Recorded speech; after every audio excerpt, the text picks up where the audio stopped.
50 beats for $100 or something. I'm like, yo, you're going to put me out of business. You're going to put everyone out of business. This is a race to the bottom. This is horrible. Let's be honest. You're not going to find these videos anywhere else. Why? Because I make them. So it would really help me out if you subscribe. If you've already subscribed, what also really helps is if you like the video and leave a comment. It's hard in the era of clickbait videos on YouTube and negativity in the producer community. And I appreciate your support. Thank you so much. What's going down? I don't know when you're watching this, but I'm recording this around the holidays. So happy holidays. Speaking of the holidays, a lot of times during the holidays, producers will have flash sales. Now, I had a flash sale for Black Friday. That was probably the biggest sales weekend for many producers, myself included, I would say. I encourage flash sales. I encourage bulk deals. I think it has to come with a strategy, and that's why I'm thinking, one day I'm going to break down and just make an entire beat selling course based on everything that I've learned over the last 5-6 years, because I did go from not making any money off of selling beats online to doing this full time, and I learned a lot, and I would like to explain my entire process and what I think the best practices are, at least insofar as my beat selling career is concerned. So having said that, my bulk deal recently, which, I have to market it, I have to make it public. I guess I don't have to. I think probably the majority, maybe it was 50-50 in terms of half of the customers learning about it publicly, the other half learning about it through, say, being a subscriber or follower on social media or a member of my email list, right? So there are a lot of different ways that you can and should be at least trying out your marketing. And for me, that's what I'm doing. I'm always looking to learn something new. I remember before I was making any money selling beats online, I would see the prices that some of these producers, even like a $29.99 lease, freaked me out. That's what I was seeing early on in the SoundClick days, and I was like, I want no part of that. Very stupid of me. I mean, look at me now, right? And had I started back then, yeah, I can kind of confidently say I'd probably be super freaking rich right now. Hey, I made a mistake and I had to learn later in life not to judge before looking into something and experiencing it when it comes to this beat marketing landscape. But before I was selling beats online and I didn't know anything, I was really upset when I would see the beat lease prices. They seemed too cheap. Oh my God. And then you would see, even when I started selling beats online, I was seeing, these beat packs, 50 beats for $100 or something. I'm like, yo, you're going to put me out of business. You're going to put everyone out of business. This is a race to the bottom. This is horrible. Recently on Black Friday, the tables turned. People were mad at me about my bulk deal. Producers were mad at me. Recording artists weren't. They were happy. I'll show you what I mean. Especially on YouTube, I got a backlash. Not really other places, but I gave away 30 beats for $49.99. Yes, these are all original beats. Producers were like, well, how long did it take to make the beats, bitch? It took a long time. But they're beats in my catalog. This is a Black Friday special. I want to give a lot of value on this weekend because I know, one, people are looking for deals. Two, I want to continue to provide, good deals. And this is probably the last big sales weekend that we're going to have until the following year because, Christmas really kills a lot of markets. And I understand why. People don't have money. They're Christmas shopping. And it's the end of the year. So anyway, some of the comment, ain't you the one complaining about people selling their beats for $1? I don't believe I ever said this. I asked where, and I never got a reply. However, this was mean, but kind of funny. But I did, way back, I complained about this stuff. I was wrong. So this is why, I don't know what this word means, but this is why I'm not respected. Your boy Avery, your boy, not mine, agrees. D. Dotson says lame. Rather than get in my feelings, listen, I understand why people are upset about this because I was there with them. I had those same reactions. I didn't misspell words, but I was upset about it. I would see producers giving away these bulk deals, and it's like, man, what are you doing? This is the worst thing in the world. And what it was, honestly, was fear. I mean, maybe ignorance and inexperience to a degree, which I think is related to fear. But I was afraid. I'm like, I can't compete with that. You know, no one's going to want to buy my beats. I'm going to go broke. This is going to be terrible. So what helped me was, one, just ignoring all of that. Two, just doing it myself, building up my own beat selling brand, and realizing that I can provide value and make a living without selling myself short. And providing deals can be part of your business model. You don't have to you don't have to sell your soul, so to speak, just to make a living doing this. Trust me, you don't. A lot of it has to do with changing your perspective. I don't want to get into that because we could talk all day about it and people be like, oh, it's like the busy works conversation, you're getting too metaphysical.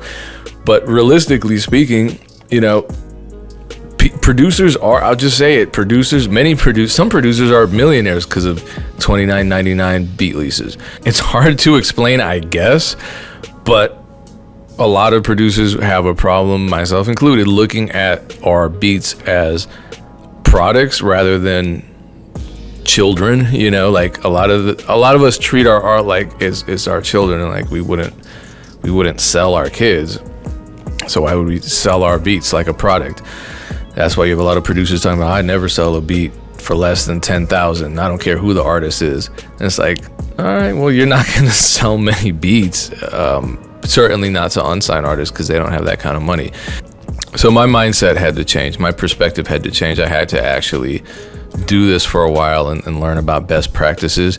And once I immersed myself in the online beat selling world, it helped talking to people who were doing it. It helped seeing how much talent there was. It helped seeing how intentional, because it seemed to me like a lot of people were just throwing spaghetti at a wall and selling beats for cheap and not understanding why. No, these bulk deals, these flash sales, these are all very intentional, and the people doing this successfully are smart. Look at, you know, the Dilly Got It Bumpin' videos. You know, that guy has made nearly $1 million off this, and as a matter of fact, I just want to look at his price points to put this into perspective. Just because we know, okay, so his lowest lease price is $35. Mine is $32.99, and he has free downloads enabled. So do I. So I think a person who doesn't know what this guy does, he doesn't know that this guy has made about $1 million doing this, would say, well, he's selling himself short. He's never going to make any real money doing this, especially not with the free downloads. It's fear, and it's inexperience, and it's ignorance. So what I want to do is really focus on, and I'm going to use these gentlemen as examples. I think they're gentlemen. Apologies if I'm misgendering them. Like this gentleman, I just want to know what their strategies are, and perhaps I can help. So I mean, it looks like they're uploading fairly regularly. I think the thumbnails are fine. Let's see. I don't know what this information is. It seems like a strange format for a video title, just because, you know, this is the most important, so it's good that it's there. But there is also no keyword information in the description, which is critical. There should be keyword information in the description. That's next to the title, the second most important place to put your targeted keywords. So Mariah the Scientist type beat should be in the description as well somehow. And I feel like, you know, he's clearly targeting this keyword too, but he doesn't load sometimes. But I just want to check out the viability of that particular keyword. This is the keyword that he's targeting. And it's a great keyword. If I were him, I would continue to target it. However, as you can see here, the lowest view count found in type ranking videos is 202. That would mean he would have to get at least 202 views on his videos in order to start ranking consistently on that keyword. And unfortunately, he's not able to hit that number consistently. So I don't know if that means targeting an adjacent keyword as well as targeting that particular keyword, maybe running ads on, you know, the video that's doing the best. I would look at the beat that does the best organically, so it would probably be this one or this one. You know, I would just look around and see which ones are doing the best, and then maybe run some ads on those and just bring more traffic to that particular keyword. Just because I think given his catalog size, it wouldn't be premature to run ads, but I respect the traffic, and he's trying to do his own thing with the keywords. I just don't know if the titles, though they are, you know, cool and artistic, I don't know if they're effective when it comes to SEO optimization. You tell me. But you know, this particular video, which just came out yesterday, is only getting 1 view per hour based on vidIQ, which is low, and especially given that he has 449 subscribers, I think, you know, there can be a way to step that up. I'm trying to figure out the same thing on my channel, so I know I'm in a glass house. Let's see what Avery has to say. Nothing. Maybe they produce. I don't know. Do they? Nope. Ghost. Well, let's go back to them, because I want to see. I want to see their beat store too. So their lowest price point, which is a non-exclusive MP3, is $100. Their premium lease is $300. I'm gonna bookmark that. D Dotson says, and this is another situation where, you know, like, well, you know, don't disrespect this YouTube channel is kind of a mess in terms of the visuals, everything. Well, the looks like the content is all over the place. It's confusing. If I were a rapper, I'm not necessarily looking for information on video games or like that kind. Like, this title isn't I don't think that's a great title.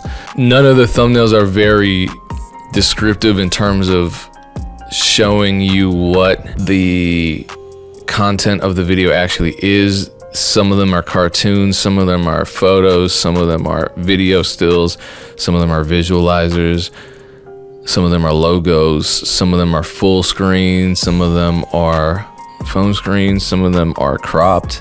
So it doesn't feel consistent or focused, which I think is common for a lot of producers. Our YouTubes are just all over the place. So let's check out their beat store. Again, some of these, like the lowest lease on some of their beats is $100. So that's a price point that I would challenge these two producers to consider. If their lowest price point is $100, and maybe we should listen to their beats. I don't know. That's not really my concern, because, you know, even if I think the beats are amazing, someone will think they're trash, and even if I think they're not good, someone will think they're amazing. So I don't know if that really matters, but I do think, let's kind of compare their numbers and just see.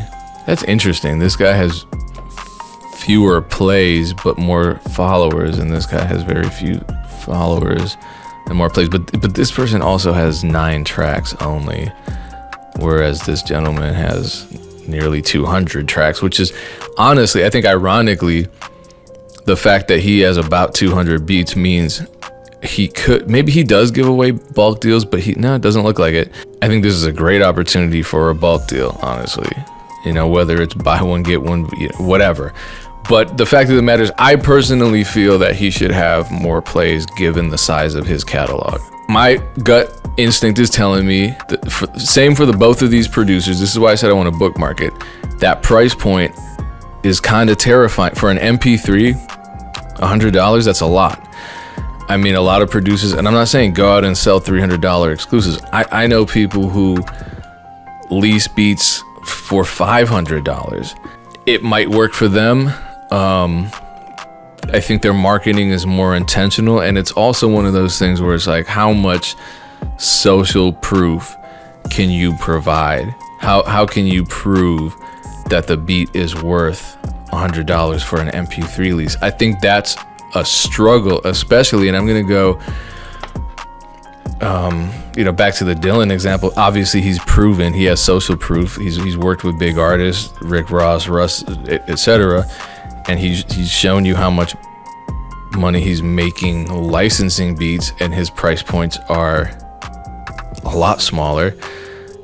I would like to just go to the top charts of BeatStars and see, and my guess is they're gonna all be around some of them are lower, but for the most part you're seeing 20, $49.99, 30, 15, $29.99. And so just to be clear, I'm looking at the top charts, and I do check the top charts just to kind of get an idea of what is working for others and what the customers are experiencing. Not that I'm looking at them and saying I got to steal their whole business model, but it's more of a matter of I'm looking at what's working, and these beats are on the top charts because they've sold many times. Obviously, I want my beats to sell many times. So what are the best practices that I can extract from these top selling beats? Thumbnails, for example, black and white, washed out artist photos seem to be the norm here. The price points are very similar. I'd say they're around $25 average, maybe $30 average. So if I'm jumping into this world and thinking, well, you know what? I'm gonna stand out by charging $100. I'm gonna charge 4 times what the average person is charging at my lowest price point. That's gonna be a tough sale. It just is. It is going to be tough. A lot of people will say, okay, well, I'm not Walmart, I'm Gucci. Okay, cool. Here's the thing about that. Yes, you people are spending more on Gucci than they are at t-shirts from Walmart. Why is that? Let's really consider why that is. Social proof, amazing marketing, where the clothing is made. They can justify higher price points by, I'm not big into fashion, but look at some videos. If you're interested in really understanding this analogy, look at some videos of people comparing fakes to authentic Gucci belts and bags and that kind of thing. They're talking about the stitching, they're talking about the coloring. There are all these different factors that display the quality of that particular brand's clothing, high-end clothing, right? So can we do the same thing if we're comparing our beats to high-end fashion? Then yeah, we should be able to say, okay, well, my beats are so much better than this person who's on the top charts, and they're only selling their track for $20. I'm selling mine for $100. That's on me to demonstrate the value of. And I have to do that through my marketing, through my storytelling, through my social proof. Let me end by adding some additional points to the whole conversation about bulk deals. In my experience, this is what I do. I would recommend having a good amount of beats, at least 50, I'm thinking more like 100, in order to really incentivize people using your bulk deals. I think running a bulk deal throughout the year is something I've seen a lot of producers do. It's something I've done, and that's been helpful. When I get to the point, when I have hundreds of beats in my catalog, and I'm on a regular upload schedule. If I'm uploading, I upload at least 7, if not way more. I have a lot I can offer bulk deals. So I do, it started with buy one, get one free, and then it was buy one, get 2 free, and that was just a never-ending thing. And then when I have a flash sale, I offer something a little more ridiculous. But I don't feel a way about it because I have this massive catalog. Right now I have 2,000 beats. I don't feel like I'm selling myself short because my inventory is so high, and I love making beats. I'm always making beats. That might not feel good for you. It feels fine for me. The other thing about bulk deals is my bulk deal was ridiculous. 30 beats for $49.99. That's not something I'm doing throughout the year. That's like a end of the year. I appreciate you. Here are curated beats that I created. If this is gonna help you, by all means, take advantage. Did my customers appreciate it? Yes, absolutely. I'm trying to put myself in their shoes. And isn't that crazy that I'm selling 30 beats for half the price of what the detractors are selling for a single MP3 lease? I feel like I'm adding a lot of value to my customers' experience. Whether or not you think I'm doing the right thing, I know that people have been running deals like this for the last 10 years. And my concerns about someone else's prices affecting the market to the point where none of us can make money, especially me, they're just unjustified. They're not true. And that's what I mean. Experience will override your fear. I was fearful getting into the game, thinking I had to do this race to the bottom thing with all these producers. Some producers have been selling $5 leases. I've seen it. Some people are selling $10 exclusives. I'd be lying if I said that doesn't make me cringe a little inside, but I'm not gonna crusade against them because it doesn't affect me. It doesn't. So what I'm doing here for a weekend doesn't affect them. If their beats are amazing and they have a customer base that loves what they're doing, great. Maybe they're already doing this and I'm totally wrong, but I hope that, and this applies to anybody, that they do get input from their customers at certain moments and offer extra value. I think throughout the year, if your pricing isn't dynamic, if there aren't surprises, if there aren't sales, if there isn't perceived value from your customer base, you run the risk of your customers looking to another beat maker and saying, well, they're just offering more and their beats are just as good, so I'm gonna go with them. Something to think about. Don't do anything that doesn't sit right with you in your soul. Don't do anything that makes you feel like perhaps you're selling yourself short or otherwise compromising your values. This video basically made itself in terms of the comments that I'm getting, and I wanted to talk about bulk deals because I know that this is something that's on the minds of a lot of producers out there. Happy holidays, be safe, have an amazing new year. Peace.